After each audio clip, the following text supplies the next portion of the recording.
Bem, eu agradeço muito. Nós convidamos o procurador Carlos Fernando dos Santos Lima, procurador da República, aposentado, muito conhecido de todos pela participação da Lava Jato, mas não só, teve o Banestado, teve inúmeras ações importantíssimas em defesa da coisa pública que o senhor participou. Agradeço muito o senhor ter aceito o convite e já faço uma primeira pergunta, acho que todo mundo está fazendo hoje. A Lava Jato está sob ameaça? Agradeço o convite, Vila. Muito importante conversar com você e com os seus ouvintes. A Lava Jato realmente está sob ameaça. Nós estamos vendo, acho que desde o final de 2018, uma conjunção de vontades no sentido de diminuir as investigações e calar os procuradores, impedindo que eles se manifestem sobre assuntos nacionais, assuntos de combate à corrupção. Isso tudo vem na esteira das eleições de Bolsonaro para a presidência da República, de uma renovação inédita no Congresso Nacional. As forças perceberam, então, essas forças políticas que estavam sendo atacadas pelo combate à corrupção, perceberam que haveria uma possibilidade do sistema todo, o sistema hoje que é financiado, o sistema político é financiado com dinheiro ilícito, viesse esse modelo de financiamento vir a acabar. E houve uma reação muito forte do sistema. Eu pergunto para o senhor, a ida do Dr. Sérgio Moro, juiz, né, da 13ª Vara Federal do Paraná, para o Ministério da Justiça do governo Jair Bolsonaro, saiu depois, como nós vimos, a 24 de abril desse ano. Isso, de alguma forma, o senhor considera que tenha prejudicado a Lava Jato? Em termos de imagem, houve uma contaminação da questão política do governo Bolsonaro com a operação. Sérgio Moro não se confunde com a Lava Jato, mas faz parte do que nós podemos chamar de fenômeno Lava Jato. Evidentemente que é muito mais do que simplesmente a figura de Sérgio Moro. Nós, do Ministério Público, a Polícia Federal, a Receita Federal, diversos outros órgãos compõem também esse fenômeno que foi essa operação, que durou aí já tem mais de 6 anos. Entretanto, evidentemente, não há como evitar esse contágio. Eu não acho que ele agiu errado. Eu creio que ele confiou e acreditou numa pessoa que não merece a confiança, que é Bolsonaro. A maior parte de nós, inclusive do Ministério Público, não tínhamos essa impressão positiva de Jair Bolsonaro. Entretanto, Moro sabia, como o Deltan também sabe, sempre se manifestou a respeito disso, de que as mudanças não vão acontecer via operações policiais, mas sim com mudança na forma pela qual as leis encaram a política, e como a política é interpretada pelos tribunais. Então, para isso, nós precisávamos de pessoas mudando a legislação dentro do Congresso Nacional e atuando no Executivo. Acho que Moro acreditou nesta possibilidade e aceitou o convite. Infelizmente, eu creio que foi enganado pelo presidente Jair Bolsonaro. Concretamente, procurador, quais exemplos o senhor poderia dar que demonstra que a Lava Jato está sob ameaças? Assim, para que as pessoas que nos acompanham possam ter essa percepção. Nós temos algumas questões que acontecerão agora este mês, inclusive. Nós temos no CNMP procedimentos de afastamento de Deltan Dallagnol da Operação Lava Jato. Isso me preocupa sobremaneira, porque retirar o promotor natural do caso significa a possibilidade de se começar a manipular investigações e colocar no seu comando pessoas da sua escolha do gabinete do procurador-geral. Isso me preocupa muito, muito agora, nesse caso que nós temos este mês. Nós temos agora também a possibilidade do Supremo dar por suspeito o juiz Sérgio Moro, e isso vai ter um cataclisma, vai ter uma avalanche de consequências, nem sequer, eu acho que, sonhadas ou pretendidas pelo sistema. Nós vemos isso com aprovações de legislação, com afastamentos e discussões, inclusive dentro do próprio Ministério Público, com a gestão de áreas.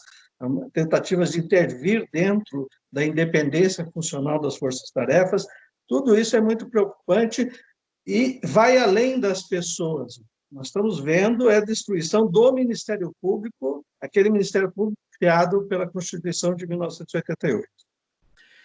Procurador, será que a Lava Jato vai acabar no Brasil da mesma forma como a Operação Mãos Limpas na Itália? Ou seja, iniciou muito bem o trabalho, colocou gente poderosa como nunca na história da Itália e do Brasil na cadeia, porém não teve força para reformar o sistema político e fez com que aquele sistema anterior, no caso italiano, se desagregasse e abrisse caminho para Silvio Berlusconi e para outros, muitos que foram seguindo. Será que aqui no Brasil nós corremos esse risco? Eu sempre discuti muito com o Deltan Dallagnol, que é um estudioso da Operação Mãos Limpas, sobre a possibilidade de se evitar o final que aconteceu com a Operação Mãos Limpas no Brasil. Ele sempre acreditou que era possível. Eu sempre acreditei que, em termos históricos, nada ficará como era antes, mas que é inevitável a reação do poder político, e principalmente quando ele se sente totalmente ameaçado. É como se você tivesse encurralado um rato, e a única coisa que ele pode fazer, uma vez que não lhe resta outra saída, é atacar quem o está atacando, quem o está encurralando. E eu acho que era inevitável. Eu creio nas mudanças, creio que elas vão acontecer em questões de uma ou duas gerações. A Lava Jato faz parte de um processo que não é o início de um processo, mas é um fenômeno que se insere desde, por exemplo, do Mensalão, nós podemos ver isso acontecendo. Entretanto, nós estamos agora num recuo. Não sei se esse recuo, eu não acredito que seja definitivo, porque eu creio que a população brasileira ela tem esperanças e tem consciência do que está acontecendo. Entretanto, nós estamos num momento difícil. Pessoas, possivelmente boas pessoas, vão ser sacrificadas neste momento. Infelizmente, nós vamos ver isso agora em agosto com o Deltan Dallagnol, possivelmente na próxima segunda-feira. Procurador, muitos fizeram duras críticas, analistas, duras críticas à Lava Jato após a divulgação das mensagens obtidas de forma indevida, como é de conhecimento de muitos, né, ou de todos que nos acompanham aqui, e que foram publicadas, parte delas, no The Intercept Brasil. Eu digo parte delas porque, à época, salvo engano, falava em 30 mil páginas que teriam sido obtidas, presumo que transcritas, se identificaram em número de páginas, mas o que foi publicado, creio que não foi mais que 30. Eu estou aguardando ainda as 29.970 supostas páginas foram transcritas. Mas, naquelas mensagens, eu me recordo muito bem, havia, não sei, dentro eu como um cidadão comum, me parecia conversas indevidas entre o juiz Sérgio Moro e os procuradores. Como é que o senhor analisou a divulgação daquilo e o conteúdo de um grupo do Telegram daquelas mensagens? Bom, primeiramente, eu não tenho como aferir a veracidade ou não de todas as mensagens, nem sequer se eram 30 mil páginas, seja lá o que for, nem aquelas divulgadas. Também não tenho como aferir a construção dos diálogos, porque isso nós sabemos, é muito complexo. Uma mudança de ordem em frases pode significar uma mudança totalmente no seu conteúdo, no seu entendimento. Entretanto, eu não vejo nada de irregular excepcionalmente naquelas mensagens.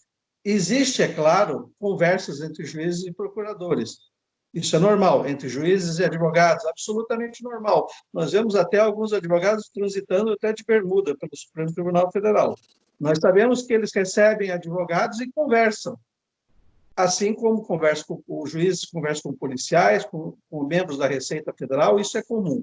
Não vi nada de irregular. O que há uma certa confusão popular, na minha opinião, decorrente talvez de muitos filmes americanos que as pessoas assistem, entre o sistema americano e o sistema brasileiro. O sistema brasileiro, o juiz preside o inquérito e preside o processo. Então, portanto, ele pode pedir diligências, ele pode determinar a busca da verdade real. É assim que o nosso sistema funciona. Se deveria ser diferente, isso é uma questão de mudança de legislação.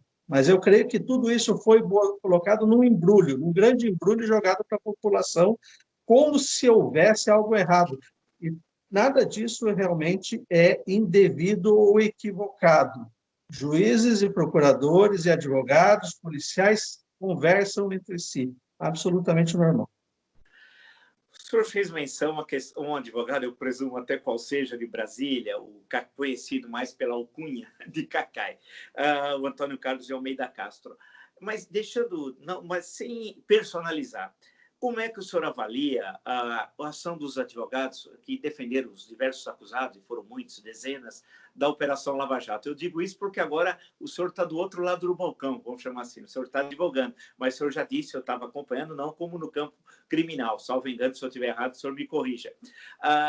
Como é que o senhor avalia ali, quando o senhor estava na Operação Lava Jato, em outras operações no Ministério Público, portanto, a ação desses advogados, que são advogados poderosos, muito conhecidos, alguns dizem que são regiamente remunerados, não sei se são ou não são, mas que têm muita presença na mídia. Que avaliação o senhor faz? Eu tenho convivido com advogados, como promotor de justiça e procurador da República há muito tempo. Minha família tem 75 anos ininterruptos de Ministério Público. Então, nós temos uma boa convivência com a classe, sempre tivemos uma boa convivência com a classe dos advogados, sempre houve muito respeito. Eu desconheço qualquer reclamação de qualquer advogado sobre a atuação, sobre a lealteza de trato, sobre o respeito que a Operação Lava Jato sempre teve com todos. O que houve no Brasil foi uma mudança da forma pela qual se fazia a advocacia. A advocacia antes da Operação Lava Jato era uma advocacia de nulidades. Estão tentando retornar para essa advocacia de nulidades. Uma advocacia que distribui feitos saltitantes diretamente para o Supremo Tribunal Federal, uma advocacia de reclamações que pula todas as instâncias e está tentando retornar. Mas a Lava Jato trouxe um novo modelo de advocacia, uma advocacia que tem que enfrentar o mérito das acusações.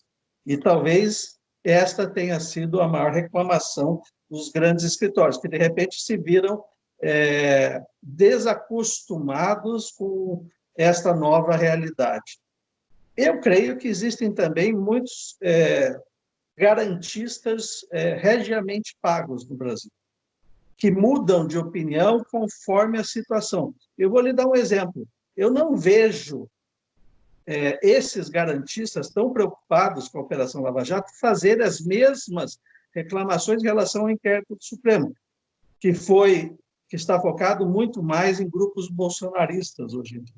E existem inúmeros equívocos e nulidades naquele inquérito Supremo. Entretanto, como não é do interesse hoje de boa parte da mídia, boa parte desses advogados defender o governo Bolsonaro, muito pelo contrário, estão passando por cima, passando a mão em irregularidades históricas, coisas que vão ficar para a nossa história.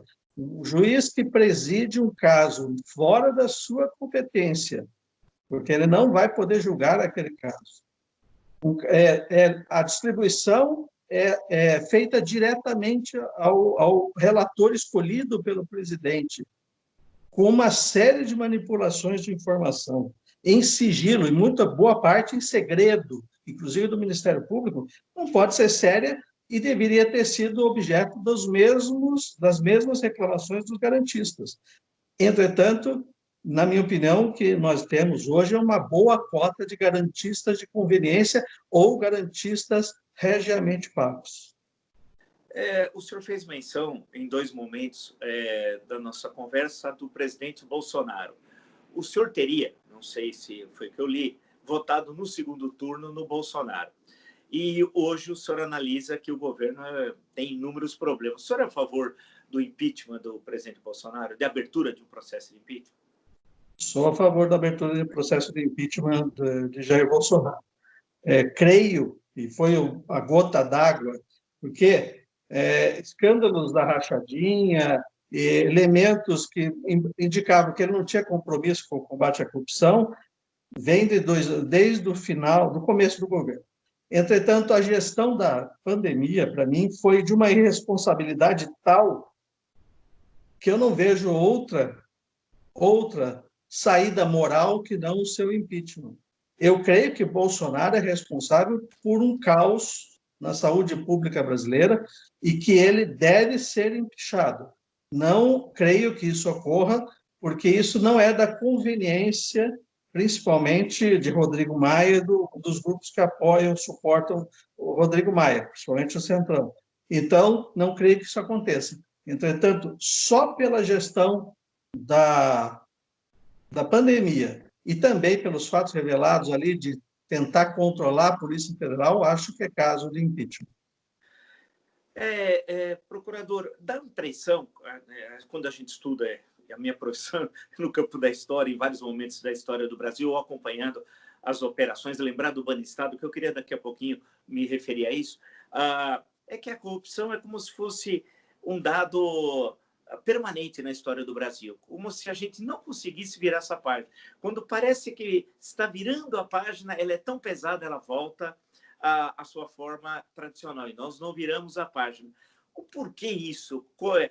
Evidentemente que não é tarefa nem do Ministério Público, nem do Poder Judiciário alterar as leis no país, fazer movimentos, cabe a outras esferas. Mas por que a corrupção ela está de tal forma entranhada na estrutura do Estado brasileiro e muitas vezes no modus vivendi, né, de fazer política no cotidiano? Qual a razão na leitura do senhor? Na minha opinião, isso já vem da nossa relação colonial. Muito se diz, é muito comum eu ver essa expressão, coisa que eu não concordo absolutamente, que os nossos políticos são reflexo da nossa população, da corrupção da nossa população. Eu não acredito nisso. Eu acredito numa visão histórica bastante diferente. Eu acredito que os nossos políticos que são um mau exemplo para a nossa população. Imagine você sendo uma pessoa que veio lá degradada de Portugal, ou veio buscar um futuro aqui no Brasil e, de repente, chega as caravelas lá, os barcos de Dom João VI e resolvem tomar posse de tudo que era importante e bom na sua cidade, o que você produziu. O que você vai pensar? A única forma de sobreviver num ambiente injusto disso para pessoas pequenas, pessoas simples, pessoas humildes, é ser esperto. Isso nós vemos em Shakespeare, vemos em Petrarca, vemos em Chaucer, em diversos romances medievais, histórias medievais. O pequeno sobrevive com a esperteza, enquanto o nobre se apropria do que não lhe é seu. Essa é a natureza do Brasil. E nós simplesmente mudamos. Por isso eu não gosto da palavra mecanismo, mas, na verdade, existe um sistema. Mudam-se as peças, mudam-se os regimes, mudam-se os nomes dos cargos, mas os nobres continuam existindo e o povo só resta ser esperto o suficiente para não ser achacado em demasia. Infelizmente, essa é a nossa realidade. Nós, brasileiros, vivemos num sistema injusto em que existem dois tipos de cidadão. O de primeira classe, que chegou na política, que domina o dinheiro, o empresariado, que tem poder, ou então você é simplesmente lembrado em 4 anos e quando tem que ser cobrados os impostos de você. Infelizmente, isso é o que acontece. Então, eu acredito que isso é histórico, e por ser histórico e por ser um mau exemplo, o sucesso vem muito desse mau exemplo, nós temos muita dificuldade de virar página. A Lava Jato, alguns falam assim, olha, ela criou um problema terrível para o país, os críticos dizem. Destruiu várias empresas brasileiras, empresas que operavam no mundo inteiro, que tinham importância, que traziam recursos com a venda de serviços ao Brasil. Portanto, a Lava Jato fez um desserviço à economia e à imagem externa do Brasil. Eu queria saber a opinião do senhor dessa afirmativa. Parece aquelas perguntas meio de vestibular, de responder, mas a questão para o senhor é o seguinte: o senhor concorda ou discorda dessa afirmativa e por quê?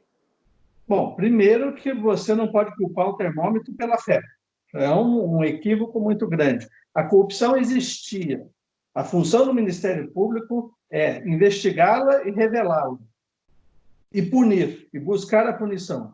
Então, nós fizemos o nosso trabalho da melhor forma possível.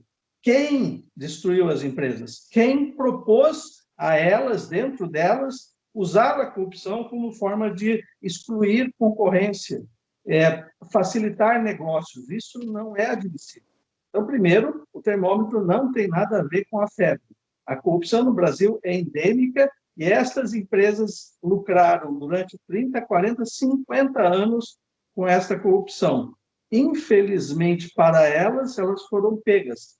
E nós, na Lava Jato, procuramos tratar isso da forma mais objetiva possível, de forma a preservar o máximo empregos e responsabilizar quem devido. Agora, não cabe ao Ministério Público fazer nenhuma anistia, nenhum tipo de passar a mão e esquecer e vamos tocar a vida para frente. O Ministério Público não é político, ele vai fazer o que a Constituição determina. E, neste caso, a punição era necessária, não há dúvida nenhuma, mesmo porque a economia não pode aceitar esse tipo de comportamento. Isso fere o princípio básico que é a da livre concorrência, que está na nossa Constituição. Então, nós não podemos admitir isso por diversos motivos. Esses argumentos são falhos e, na verdade, só revelam uma distorção de discurso retórico. Procurador, muitos falam que o episódio Banestado, tudo aquilo que foi da primeira década desse século, né? Que muitos não conhecem, mas que aquilo acabou não chegando até o seu limite, né? As investigações. Castelo de Areia, vamos lembrar também, essa cultura que o senhor falou em certo momento de buscar um fiozinho, um probleminha em algum lugar e anular o desenvolvimento de uma operação, de uma investigação.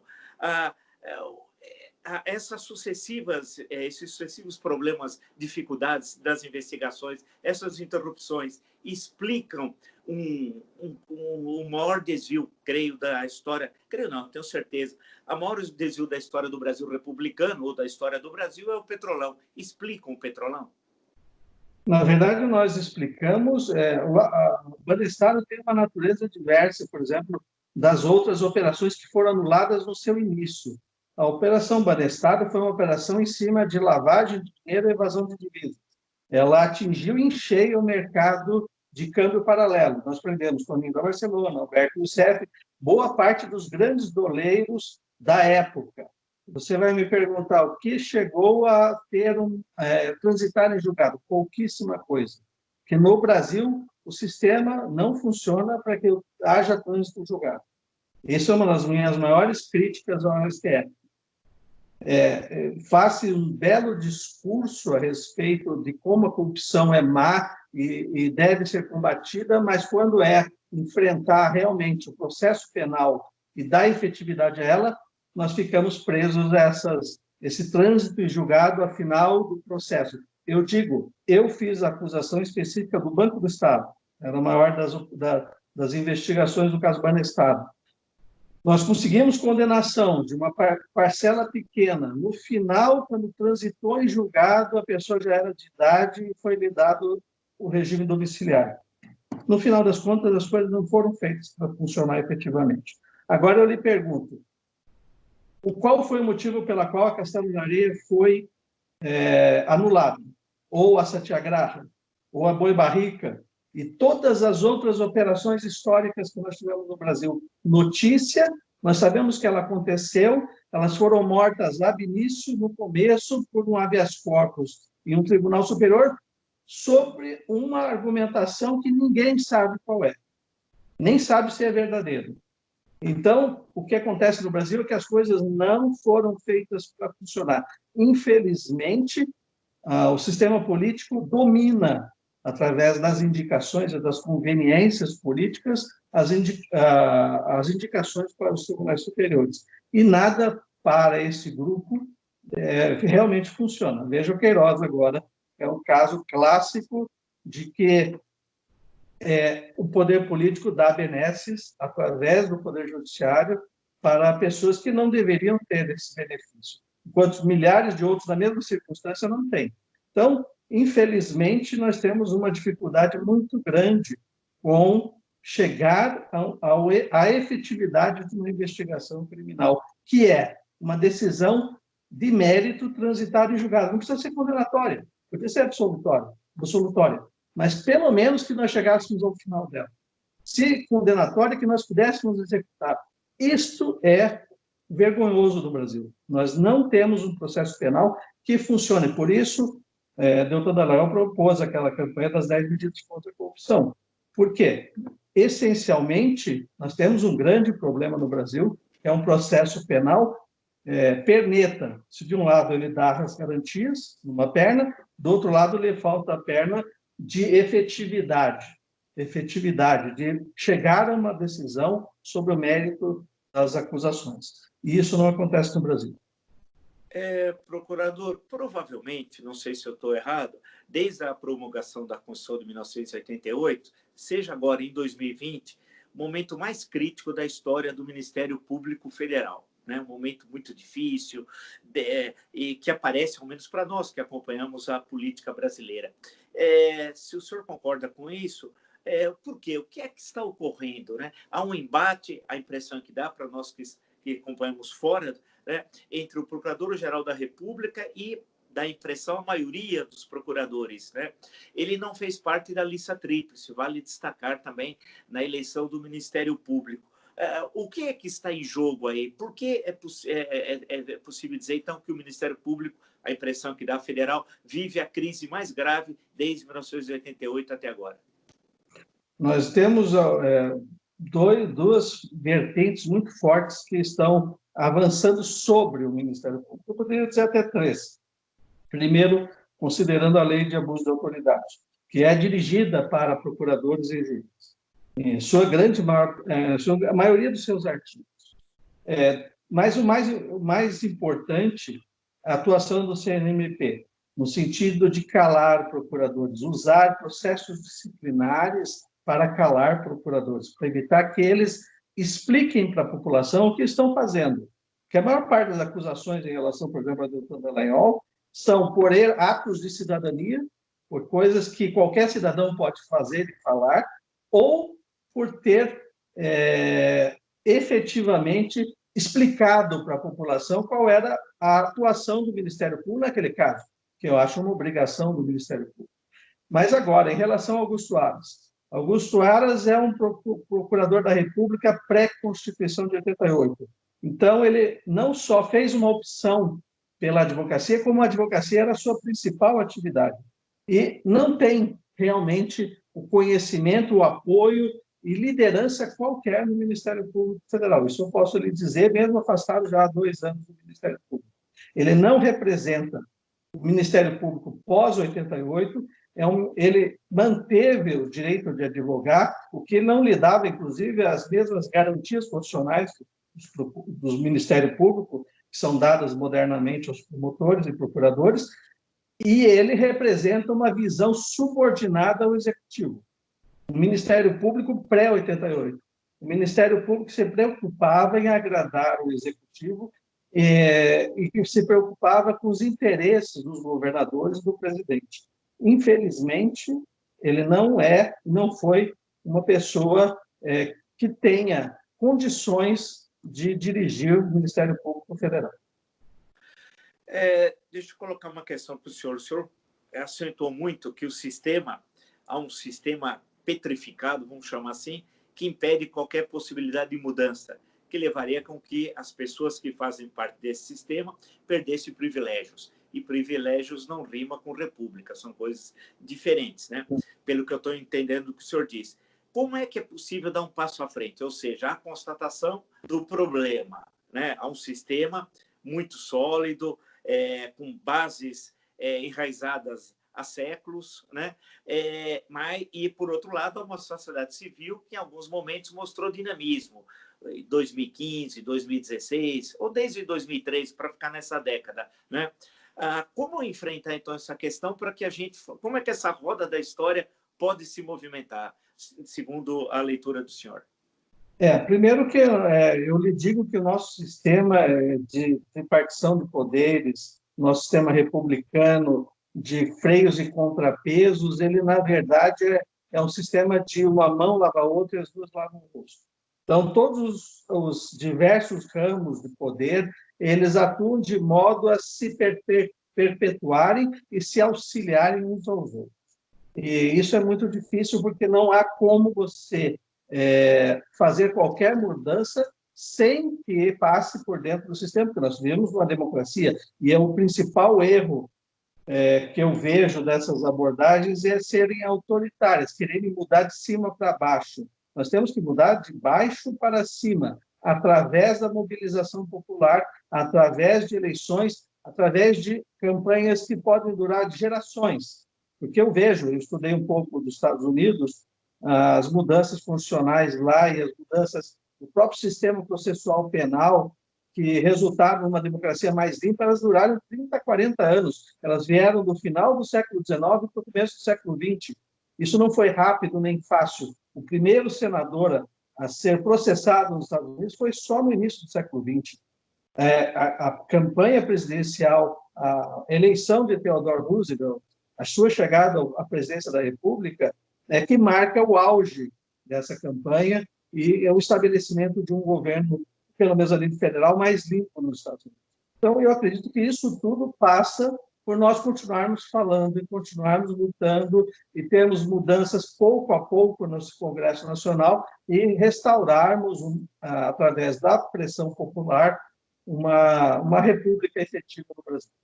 Restaurarmos não é a palavra adequada, porque nós nunca tivemos efetivamente, mas instaurarmos uma república no Brasil.